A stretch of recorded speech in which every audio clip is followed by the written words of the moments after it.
하나님 말씀은 구약성경 시편 119편 17절에서 24절까지입니다.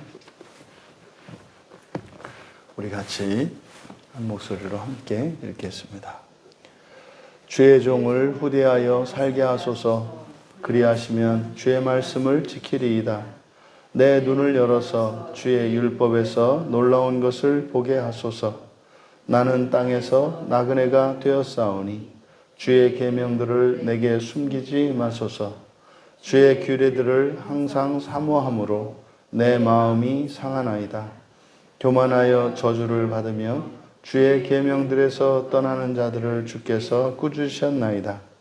내가 주의 교훈들을 지켰사오니 비방과 멸시를 내게서 떠나게 하소서. 고관들도 앉아서 나를 비방하였사오나 주의 종은 주의 율례들을 작은 소리로 읊조리나이다. 주의 증거들은 나의 즐거움이요 나의 충고자니이다. 아멘. 세 번째 알파벳 세 번째 김멜 또는 이제 기멜, 정확히 읽으면 기멜인데요. 이제 발음을 하게 되면 이제 주로 김멜, 우리말로 읽을 땐 김멜 이렇게 읽게 됩니다. 세 번째 알파벳 김멜로 시작하는 시들입니다. 17절에서 24절까지 마찬가지로 8절 전체가 세 번째 알파벳 김멜로 시작을 합니다. 설교의 소제목을 고난의 이유를 묻는 이들을 위하여 이렇게 정했습니다. 고난의 이유를 묻는 이들을 위하여. 무슨 말이냐면 이 세 번째 시편 119편의 세 번째는 신앙생활을 열심히 하고 하나님을 잘 믿고 정말 성경 말씀을 따라서 살려고 노력하는 신자들의 삶 속에 이해할 수 없는 또 감당할 수 없는 고난이 닥쳤을 때 그것이 무슨 의미인지를 알 수가 없어서 그것 때문에 괴로워했던 시인이 그 깨달음을 담고 있습니다.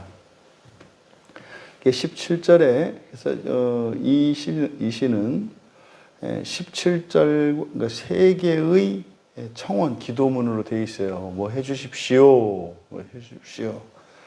세 개의 요청으로 되어 있는데 첫 번째가 17절입니다. 17절에 후대하소서, 후대하소서, 후대하소서. 그리고 두 번째 청원이 18절입니다. 눈을 열어주소서, 눈을 열어주소서.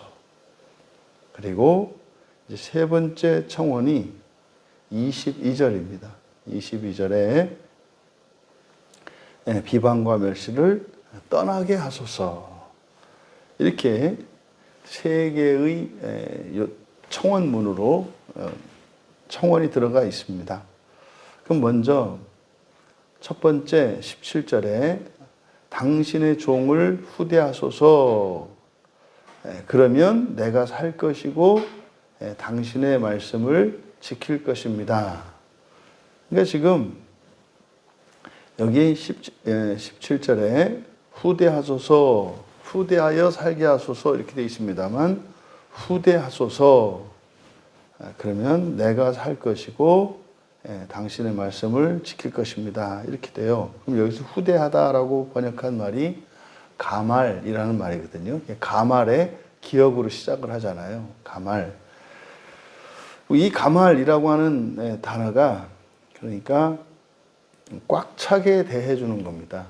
가말이. 그래서 후대하다 이렇게 번역을 했는데 부족함 없이 대해주는 거예요. 근데 이게 부족함 없이 대해준다라고 하는 게 받는 사람 입장에서는 자신이 받아야 할 만큼 꽉 차게 받는 거예요. 그러니까 더 이렇게 받을 게 없을 만큼. 또 주는 사람 입장에서 후대한다라고 하는 것은 주고 싶은 만큼 다 해주는 겁니다. 그래서 이 가말, 이 후대하다라고 번역된 단어가 신명기 32장 6절에서는 보답하다라고 번역되어 있어요. 그래서 여기서는 후대하소서라고 하는 의미가 그런 의미인 거죠. 그러니까 제가 받아야 할 만큼을, 마땅히 받아야 할 만큼을 꽉 차게 주십시오. 또 하나님이 주실 수 있는 만큼 한껏 주십시오. 뭐 이런 의미입니다. 근데 당신의 종을 후대하소서라고 이야기한 것은 뭐겠습니까? 그러니까 뭐 후대받지 못하고 있는 거죠. 근데 이게 지금 후대받지 못하는 정도가 아니라 이게 상당히 어려움을 겪고 있는 것임을 이제 뒤에 있는 내용을 통해서 알 수 있어요. 근데 그러니까 억울한 겁니다. 그리고 이해할 수 없는 겁니다. 그러니까 내가 하나님의 말씀을 잘 지키고 살았는데, 뭐 오늘날로 말하면 뭐 예수님을 믿고 교회 잘 나왔고요, 예배 잘 드렸고요, 뭐 매일매일 성경 읽고 뭐 설교 듣고 기도하고 또 말씀을 따라 살려고 하고 또 이제 광야교회 교인이니까 또 마음기경도 하고 뭐 이렇게 살았단 말이에요. 모임에도 열심히 나오고 이렇게 했단 말이에요. 그리고 뭐 잘못한 것도 없어요. 그런데 이 시인의 삶 속에 어떤 큰 고난이 닥쳐온 겁니다. 근데 그것을 이제 후대받지 못한다 이렇게 얘기를 하는 거예요. 그러니까 사실은 여기서 이제 처음에 이렇게 시작을 완곡하게 부드럽게 후대받지 못한다라고 이야기를 했습니다만은 얼마만큼 이 시인이 힘드냐, 바로 뒤에 있는 얘기가 뒤에 있는 내용을 보면 알 수 있지 않습니까? 후대하소서. 그러면 내가 살 것이며. 그러니까 지금 내가 어떤 상태예요? 죽을 것 같은 상황이에요. 죽을 것 같은 상황입니다. 그러니까 내가 지금 죽을 것 같습니다. 그러니까 지금 17절을 풀어서 얘기하면 그런 거죠. 어떻게 나한테 이런 일이 일어납니까? 저는 지금 다 죽게 됐습니다. 이 말이에요. 그리고 나서 주의 말씀을 지킬 것입니다. 무슨 말입니까? 못 지키겠다 이 말이죠. 이제는 더 이상은 뭐 내가 교회 나올 수도 없고 예수님을 믿을 수도 없습니다. 그러니까 지금 평이하게 이렇게 번역이 되어 있습니다만 실제로 이 말의 의미는 굉장한, 지금 사실은 시인은 인생과 신앙에 대한 이런 어떤 갈림길에 서 있어요. 어쩌면 인생도 그만두고 싶고 말이죠. 더 이상 뭐 살 수 없는 거예요. 그리고 신앙생활도 이제는 뭐 못할 것 같은 거죠.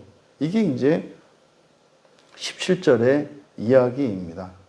여러분, 이렇게 예수님을 믿고 잘 살아가는데 이렇게 견딜 수 없는 이런 고난이 찾아왔을 때 시인은 사실상 신앙의 회의가 온 거예요. 근데 신앙의 회의가 왔는데 그냥 훅 떠나가고 넘어져 버린 게 아니라 지금 버티고 있는 상황이죠. 굉장히 버티고 있는 상황입니다.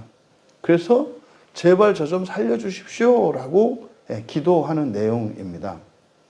그 다음 18절은 이제 두 번째 기도 내용, 두 번째 청원이 들어가 있는데, 내 눈을 열어서 주의 율법에서 놀라운 것을 보게 하소서.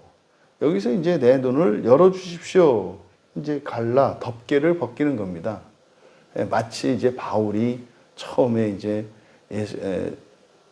예수님을 만나서 눈에 그 비늘 같은 것이 씌어가지고 앞을 볼 수 없었지 않습니까? 그런 것처럼 자기 눈이 이렇게 덮여 있는 것 같다는 거죠. 내 눈을 열어주십시오. 왜 그러는가? 뒤에 있는 내용을 보니까 당신의 율법으로부터, 당신의 율법에서 기이한 것들을 보게 할 것입니다. 그러니까 내 눈을 열어주시면 내 눈들로 하여금 당신의 율법으로부터 기이한 것을 보게 시킬 겁니다. 이런 뜻이거든요. 그러니까 지금 보여요? 안 보여요? 안 보인다 이 말이에요.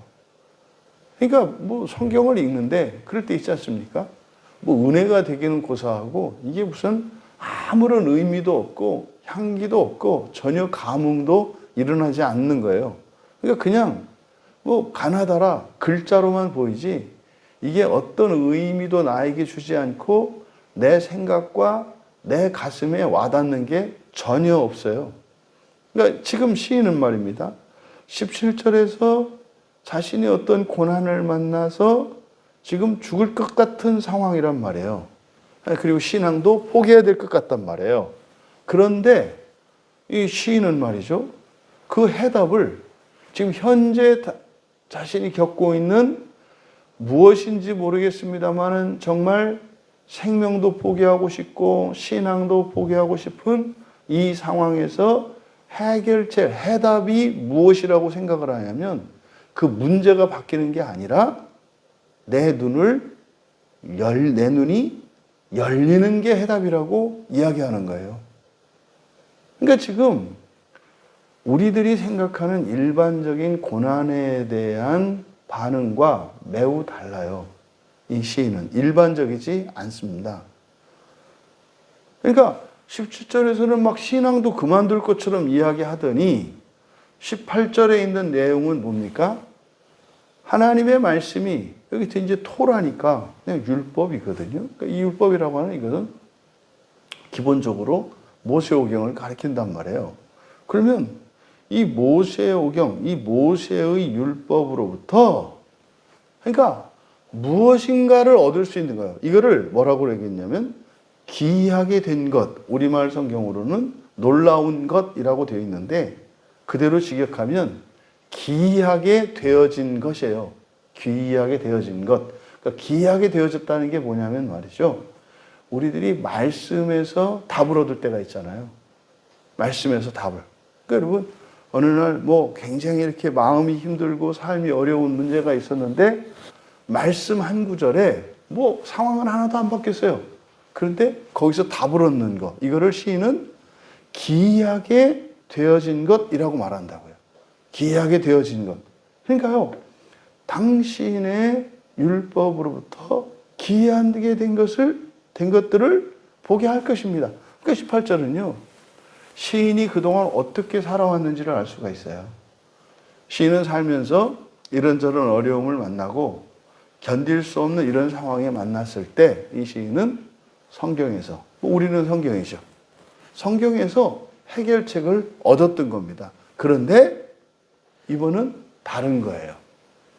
이게 어떨 때 그렇습니까? 이게 사실은 한계죠. 우리가 성경을 볼 수 있는 우리의 지성의 한계가 있습니다. 우리의 인격의 한계가 있습니다. 우리의 감정도 우리가 가지고 있는 감정만큼, 사실은 정확히는 사랑만큼이죠. 우리가 가지고 있는 사랑만큼 볼 수 있고요. 우리의 지성의 능력만큼만 볼 수 있어요. 지금이야 이제 기계로 뭡니까? 이제 밭을 갈고 이렇게 하는데 지금쯤 되면은 뭐 옛날에는 소로 밭 갈 때가 있었어요. 이제 제 친구 중에 그 유일하게 이제 목사가 된 게 저 하나고 또 이제 장로가 된 친구가 있는데 그 장로가 된 친구 집에 가서 저희들이 이제 그 뭡니까? 농화를 했어요, 농화. 그래서 이제 그 친구 집에서 그 농사 경험을 이제 해봤거든요. 그럼 이제 그 친구 집에 가면 이제 일손이 바쁠 때라든지 이럴 때 가면은 저한테 이제 이렇게 그 칠 기회를 이제 그 소를 부릴 기회를 줍니다. 소가 말을 다 알아듣거든요. 가라, 서라, 옆으로 그 이제 언어가 있어요. 뭐 이려, 워워, 쪼쪼 뭐 이렇게 하면은 그 이제 그 언어들이 있어요. 소하고 소통할 수 있는 언어가. 근데 그 뒤에다가 이제 쟁기를 매달아 가지고 바로 누르잖아요. 그러니까 이게요, 그냥 무턱대고 된다고 되는 게 아니라 이게 소가 끄는 속도가 있고 소의 힘이 있잖아요. 또 거기에 내가 누르는 만큼이거든요. 그러니까 그 밭을 갈 때 사실은 그 쟁기가 끝이 웬만큼 뾰족해야 된단 말이에요. 뾰족해야 깊이 들어가잖아요.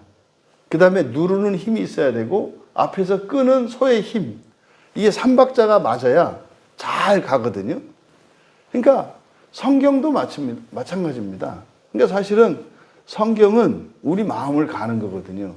그래서 우리의 인격성이 밭을 가는 쟁기와 같고 그 쟁기를 누르는 그 발의 힘, 그리고 끄는 소의 힘. 이게 이제 소의 힘은 사실은 실질적으로 밭 가는 건데 이건 이제 성령의 역사겠죠. 그러니까 이제 밭 가는 농부에 비유한다면 이제 앞에서 실질적으로 그 힘을 내는 밭을 이제 뒤집는 그 힘, 그것은 성령의 역사겠고 또 그것을 이제 파고 들어가는 그 힘, 요거는 우리의 감정으로 보여요. 우리의 사랑만큼 깊이 들어가요. 그 다음에 우리의 지성은 이제 한쪽 발을 올리고 그걸 누르는 힘이 있거든요. 이건 지성의 힘이라고 봐요. 그렇게 했을 때 하나님의 말씀이 보이거든요. 그러니까 시인은 그렇게 살아온 겁니다. 그러니까 일상이 깨어지고 어떤 특별한 일들이 생겨서 힘들어지거나 이러면은 시인은 성경에서 답을 얻는 거예요. 근데 이번은 안 보여요. 그래서 시인이 요청하는 게 뭐예요? 제 눈을 열어주십시오예요. 제 눈을 열어주십시오.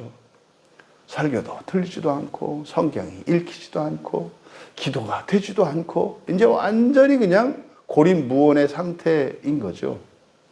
그러니까 여러분 여기서 우리가 이 시인의 경험을 통해서 우리가 알 수 있는 게 뭡니까? 1차적으로 이런 고난을 만났을 때 그 고난을 통해서 우리가 깨달아야 하는 것은 우리의 사랑의 크기 그리고 우리의 지성의 수준을 알 수 있는 더 나아가서는 믿음이겠죠. 우리의 믿음의 분량을 알 수 있는 그런 시험의 기회라는 것을 알아차리는 겁니다. 그러니까 이 문제를 해결하는 게 문제가 아니라 뭐예요?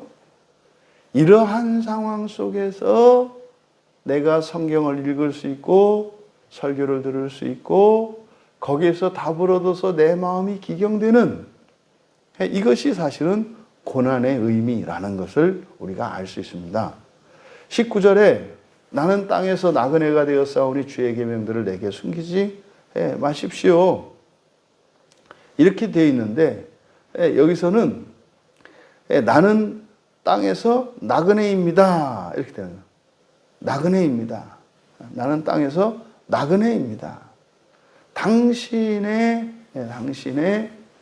계명들을 지금 우리말 성경은 정말 2인칭 대명사를 전부 주라고 대부분 거의 주라고 되어 있는데 실제로 주라고 되어 있을 때도 있고 그런데 대다수는 그냥 당신 2인칭을 높여서 주라고 되어 있습니다. 이거 그냥 제가 그대로 직역해서 당신이라고 하는 거예요. 당신의 미츠바니까 계명이에요. 그대로 계명들을 저로부터 숨게 하지 마십시오. 그러면 여기서 내가 나그네입니다. 계명들이 숨겨짐으로써 그러니까 여기서 여기에 하나 더 있네요. 제가 놓쳤습니다. 4개네요. 4개. 명령문이. 그래서 숨게 하지 마십시오. 여기도 19절도 세 번째 청원이네요. 그러니까 당신의 계명들로부터 저를 숨게 하지 마십시오라고 하는 것은 바로 하나님의 말씀을 따르면서 살아가면 뭐가 돼요? 나그네가 돼요. 그러니까요. 여러분이 예수님을 잘 믿고 성경대로 살아가려고 할 때 그것이 사람들로부터 배척받고 박해받고 힘들어지는 상황 이게 나그네이거든요. 그러면요, 이런 나그네가 되면은요, 어떤 마음들이 듭니까? 이거 사실은 신앙을 포기하고 싶은 생각이 든단 말이에요. 그러니까 지금 19절에서 이야기하는 것은 내가 현재 시인이 지금 느끼는 상태, 시인이 지금 현재 느끼는 상태가 나그네예요. 그러면 시인의 상태는 전제가 어떤 전제입니까? 하나님의 말씀을 따라서 사는 거예요. 그랬더니 결과가 나그네와 같아요. 오히려 행복하게 지내는 게 아니라 그랬더니 어떻게 됩니까? 이게 말씀들이 보이지 않는다 이 말이에요. 그럼 이거는 현실에 대한 이야기이기도 하겠습니다만 사실은 이것은 또한 자신의 고백이기도 한 거예요. 그러니까 나는 이런 상황이라 할지라도 어떤 상황에서라도 사실은 하나님의 말씀을 깨닫고 느끼고 알고 하고 싶습니다. 그런데 왜 이런 상황을 나에게 주시는 겁니까? 뭐 이런 얘기인 거죠. 그러니까 여기에는 사실은 자신의 이 시인의 각오가 들어있어요. 어떻게 해서든지 난 이 성경을 통해서 답을 얻고 그리고 이 고난을 극복하고 넘어가겠다라고 하는 그런 의지가 나타납니다. 이어 20절에 당신의 규례들을, 여기서 이제 당신의 규례들을, 우리말 성경은 순서를 바꿔 놓았는데 먼저 앞에 나와 있는 것은 뒤에 있는 내용이에요. 뒤에 보니까 내 마음이 상하나이다 이렇게 되어 있지 않습니까? 근데 여기서 마음이 아니고 푸시케입니다. 네페시. 그러니까 목숨이에요. 내 목숨이 꺾였습니다. 그러니까 내 목숨이 꺾였습니다. 이건 지금 그 시인의 육체적인 건강이 심각할 정도로 어려운 상태입니다.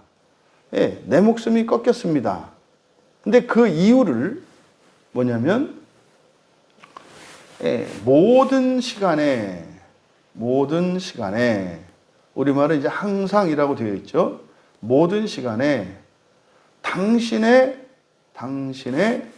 법도, 규례라고 되어 있는데 규례는 법도로 바꾸십시오. 미슈파트는 전부 법도. 미슈파트가 의미하는 것은 재판상의 법, 그러니까 우리가 일상생활의 규칙이라고 여기시면 되겠습니다. 그러니까 모든 시간에 당신의 법도를 향한 갈망 때문입니다. 그러니까요, 하나님 말씀대로 일상생활을 했는데 그것 때문에 어떻게 됐다고요? 내 목숨이 꺾였대요. 그러니까 종종 우리들이 신앙생활을 하면서 찾아오는 시험이 이런 거잖아요. 잘 되려고 예수 믿었더니 예수 믿어서 이거는 진짜로 이제 예수 믿어서 인생이 꼬였네 이런 얘기거든요. 그러니까 잘 살던 사람이 예수를 믿었더니 힘들어진 겁니다. 근데 어느 정도까지? 자기 목숨이 꺾였을 정도까지 말이죠. 이렇게 얘기를 한 겁니다. 그리고 21절에 교만하여 저주를 받으며 주의 계명들에서 떠나는 자들을 주께서 꾸짖으셨나이다. 이것은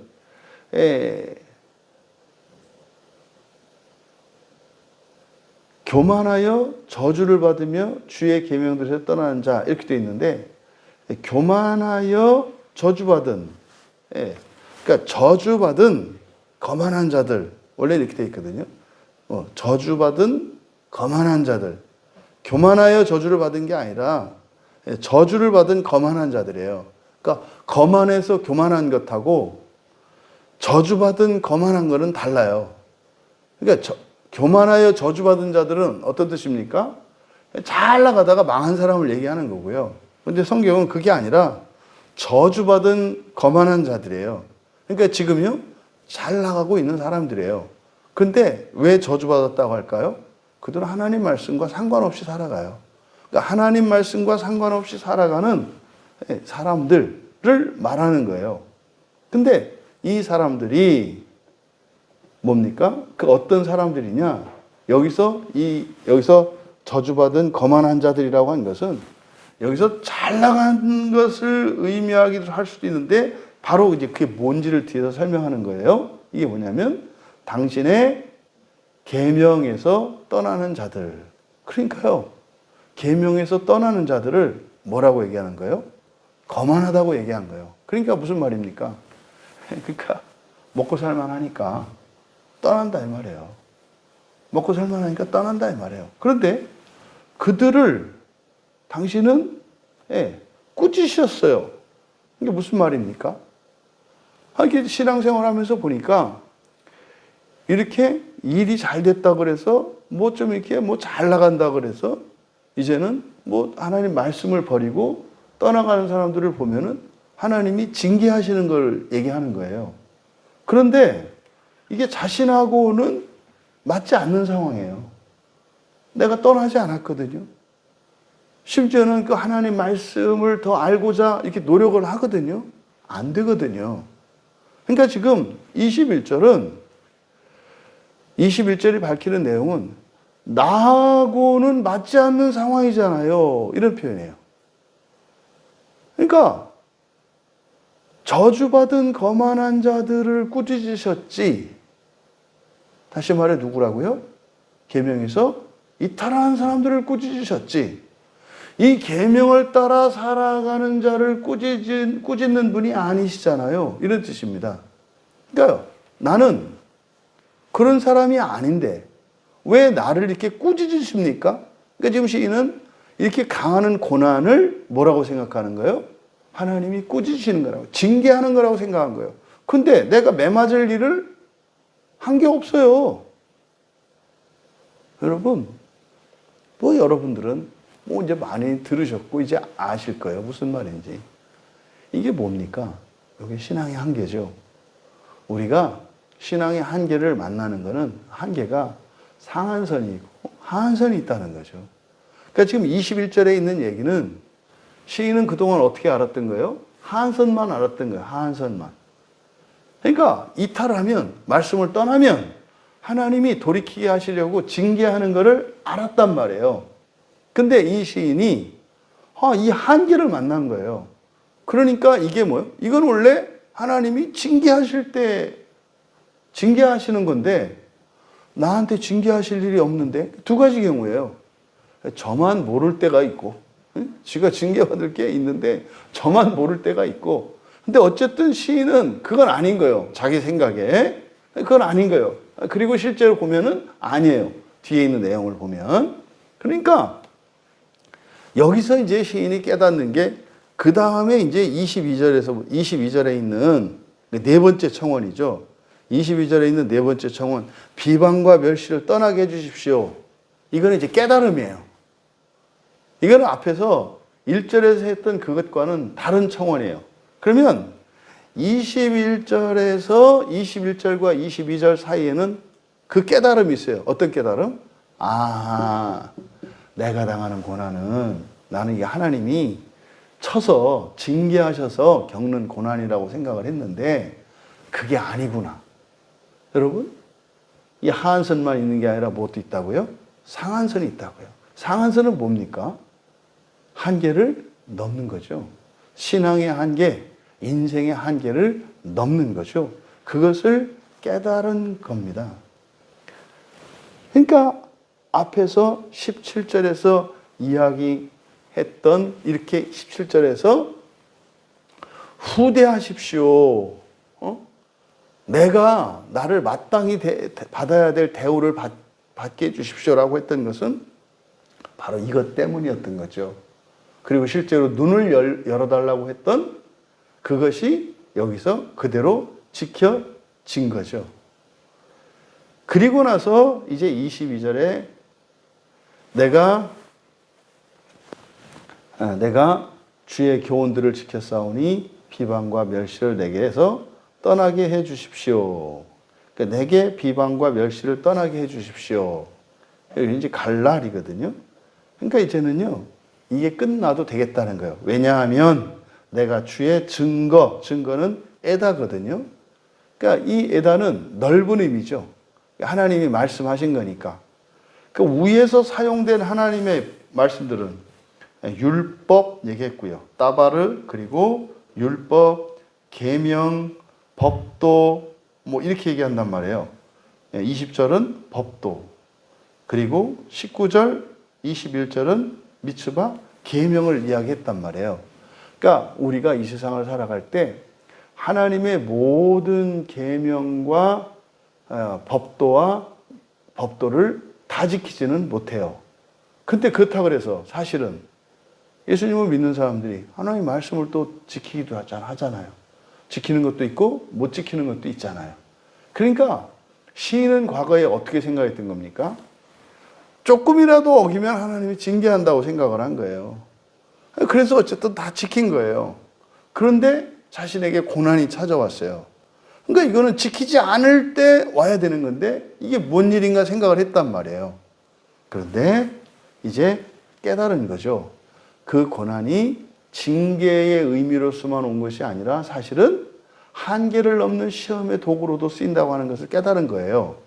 그리고 나서 보니까 그러고 나서 보니까 자신이 완전하게 지켰다고 생각했던 그것이, 내가 잘못 깨달았구나. 그저 이렇게 율법적으로 범하지 않는 것만 되는 것이 아니라 내가 온 마음을 다해서 진짜로 이것이 나의 법이 되어야 하는데 그런 건 아니었구나. 그래서 이거를 완곡하게 증거를 지켰다. 이렇게 얘기를 한 거예요. 증거를 지켰다. 여기는 안 지킨 것도 있다는 거예요. 그러니까 온전하지 못한 것도 있다는 거예요. 하지만 나는 뭐 했다? 지켰다. 그러니까 이거를 떠나게 해 주십시오. 23절의 번역은 이게 이제 의역이 좀 심하게 됐습니다. 요 앞에 생략된 게 감이라는 말이 생략되어 있는데 23절과 24절은 감이라는 말로 시작을 해요. 둘 다 감, 기억이잖아요. 이 감이 또한 또는 더구나 이런 뜻입니다. 그러면 22절의 끝에서 증거를 지켰습니다 라고 얘기했잖아요. 증거를 지켰습니다. 그러니까 더구나 또한 고관들도 앉아서 나를 비방했다 이렇게 돼 있거든요. 그래서 비방하다라고 번역된 단어가 그냥 따바르예요. 말하다. 근데 이거를 이제 비방하다라고 한 것은 의역을 한 겁니다. 근데 여기를 그대로 직역하면요 이렇게 되거든요. 고관들도 나와 머물렀고 이야기를 나누었습니다. 이렇게 된 거예요. 고관들도 나와 머물렀고 이야기를 나누었습니다. 그럼 보십시오. 23절에 내가 주의 증거를 지켰기 때문입니다. 그리고 고관들도 나와 머물렀고 이야기를 나누었습니다. 그러니까 사실상 이게 편의상의 긴멜로 시작을 하기 때문에 7절로 따로 이렇게 들어가 있습니다만 내용상으로는 비방과 멸시를 떠나게 해달라고 요청한 이후에 들어가는 거예요. 그러니까 비방과 멸시를, 다시 말해서 이 고난에서 벗어나게 해 주십시오라고 요청하는 근거를 첫 번째, 내가 주의 증거를 지켰습니다. 두 번째, 더구나 고관들도 나와 머물렀고 이야기를 나누었습니다. 이게 무슨 말입니까? 그러니까 이 사람은요 하나님의 말씀을 전했고요, 사람들과 고관들 앞에서도 하나님의 말씀을 어기지 않은 것을 말해요. 그래서 또 23절 뒤에서는 그렇게 하거든요. 당신의 종은 율례를 읊조렸습니다. 23절은 율례입니다. 여기서 지금 율례는 호크죠. 율례는 뭡니까? 신앙의 법, 종교의 법이잖아요. 그거를 읊조렸습니다. 그러니까 23절은 마찬가지로 우리말 성경은 비방하였다 이렇게 되었습니다만은 지금 22절 이하에서는 시인이 깨달으면서 고난의 의미를 깨닫고 나서 이제는 하나님께 그걸 깨달았습니다. 그러니 이 고난이 좀 떠나도 되겠네요 라고 하는 요청이기 때문에 23절은 그냥 이야기를 나누다. 그리고 28절 또한 더구나 그러니까 지금 22절 하반절 이하부터 우리말 성경으로는 22절의 상반절, 22절에 비방과 멸시를 내게서 떠나게 하소서, 이것의 이유로 22절 상반절과 23절, 24절이 이유로 제시되고 있는 것으로 우리가 보아야 한다는 거예요. 그러니까 24절은 뭡니까? 주의 증거들은 저의 기쁨입니다. 즐거움보다는 기쁨이죠. 기쁨입니다. 그리고 나의 충고자이니다. 여기 밑줄 치시고 충고자라고 번역되어 있는데요. 그대로 직역하면 충고의 사람들, 에노시거든요. 또 제가 인류라고 번역을 했잖아요. 충고의 사람들, 나의 충고의 사람들입니다. 그러니까 주의 증거들을 뭐라고 했어요? 인격화시키고 있어요. 하나님의 말씀을. 그러니까 주의 증거들, 이 증거들을 충고의 사람들이라고 인격화, 의인화했단 말이에요. 그러니까 시인은 이제 뭡니까? 성경이 안 보인다고 안 읽힌다고 눈을 열어달라고 기도했는데 이제 어떻게 됐어요? 이제는 하나님의 말씀이 그냥 사람이 말하는 것처럼 한 인격처럼 다가오게 되었다는 거예요. 그러면요, 비방과 멸시를 떠나게 하소서. 이건 뭡니까? 이제는 고난의 의미를 깨달았고 이제는 고난이 끝나겠구나라고 하는 확신이 있게 된 겁니다. 여러분, 우리가 만약에 부활을 위해서 계속 살아간다면요, 날마다 좋아질 겁니다. 달라질 겁니다. 좋아진다라고 하는 의미가 세속적인 의미만을 말하는 게 아니죠. 좋아진다라고 하는 것은 부활을 위하여 선하게 될 거란 얘기예요. 그거는 말입니다. 현실적으로 그리고 물질적으로 육체적으로 나타날 수도 있어요. 근데요, 그렇지 않고 우리는 느끼지 않지만 반대로 우리는 오히려 더 힘들어지고 고난의 모습으로 올 수도 있습니다만은 그런 상황에서도 반드시 다른 누군가에게 나를 통해서 어떤 부활의 일들이 일어나는 거죠. 그래서 우리가 하나님의 말씀을 통해서 은혜를 받고 정말 부활의 소망으로 살아가게 되면 반드시 쉼없는 변화가 일어납니다. 그러면 말입니다, 그 변화라고 하는 것은 우리가 생각하는 것처럼 그냥 더 편안해지고 행복해지고 이런 식으로만 오는 게 아니라 어떤 식으로도 올 수 있다? 고난의 형태로도 올 수 있다. 그러면 고난의 형태로 오는데 그게 뭐 하는 거다? 좋은 거다. 좋다라고 하는 건 뭐다? 부활을 향하여 하나님 나라를 향하여 좋다고 하는 거다. 이게 사실은 그게 상 받는 기간이거든요. 왜요? 그런 사람들에게 있어서 그 고난이라고 하는 것은 지금 누군가를 살리고 있는 거거든요. 누군가를 얻고 가는 거예요. 그럴 때 고난이 오는 거거든요. 그러니까 그건 상 받을 일이잖아요. 이것을 우리가 알아채야 한다 이 말이에요. 근데 말입니다, 이게 자신의 신앙의 한계를 또한 알게 해요. 이런 고난이. 또 인생의 한계를 또한 알게 한단 말이에요. 그러니까 인생의 한계를 뛰어넘게 하고, 그래서 결국 신앙의 한계는 인생의 한계입니다. 우리가 알아야 합니다.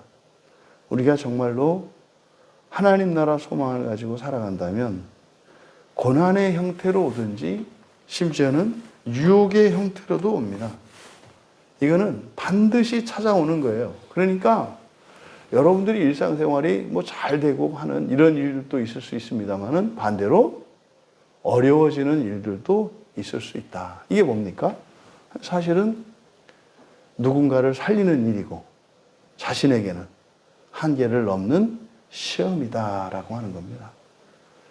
고난의 의미를 알지 못해서 한계를 넘을 수 있는 수많은 기회들을 스스로 차버렸던 기억들이 있습니다.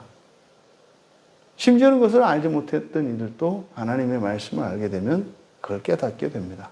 이후로 우리의 인생 가운데 이런 유혹과 고난의 형태로 다가오는 이 한계의 시험, 그것을 능히 이기고 극복하셔서 그렇게 인생의 한계, 신앙의 한계를 뛰어넘으며 또 그렇게 날로 거룩하여지시기를 주님의 이름으로 축원합니다.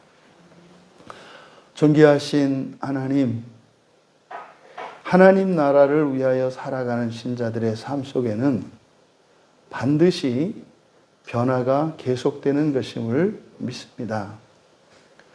그 변화라고 하는 것이 때로는 저희들을 더욱 행복하게 하고 부욕해 하고 존귀케 하는 모습으로도 올 수 있지만 또한 반대로 환난과 고난의 형태로도 올 수 있다고 하는 사실을 깨달았던 시인의 이 깨달음이 저희들의 깨달음이 되기를 원합니다.